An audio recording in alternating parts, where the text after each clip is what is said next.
want to bring in right now former Federal Reserve Chairman Alan Greenspan, who joins us in a Fox Business exclusive. Dr. Greenspan, it is good to see you. Thank you so much for joining us. It's my pleasure. So let me ask you first about the news of the morning, Dr. Greenspan, and that is the Bank of England not cutting interest rates. A lot of people are expecting the UK to go into recession because of what we just saw take place. What's your take on what's happening in Britain and the Eurozone right now? Well, I can't comment very specifically on the Bank of England's rate, but I think we are on the edge now of a significant change in the global outlook. And it's the very slow, very turgid, but very persistent move from deflation to inflation.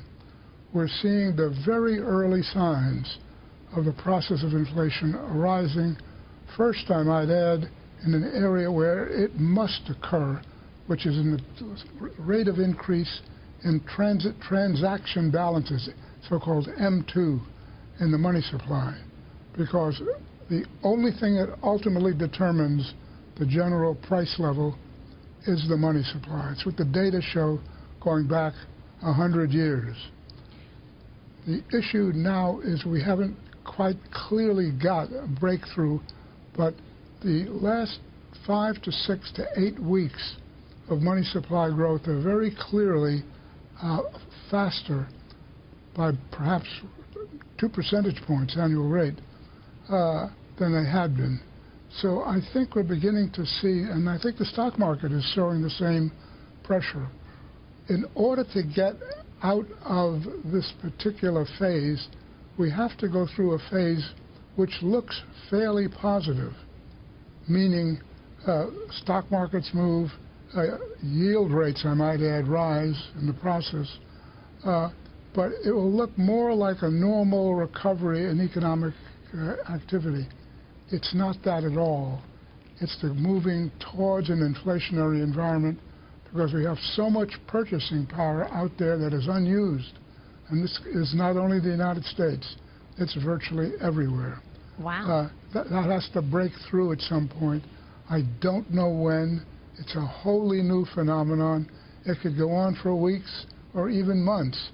But I think we're on our way out of this particular phase, which has dogged us really since it hit the Japanese a long time ago. Yeah, it's true. And I know you're just back from Japan, so I want to ask you about that. But, you know, you're saying that we're about to see a significant change in the global economic outlook from deflation to inflation. That would suggest, Dr. Greenspan, that things are getting better. If we are seeing some signs of inflation, right, wages going up a bit, is that the way you see it? Or do you think we are going to see a weakening in Europe?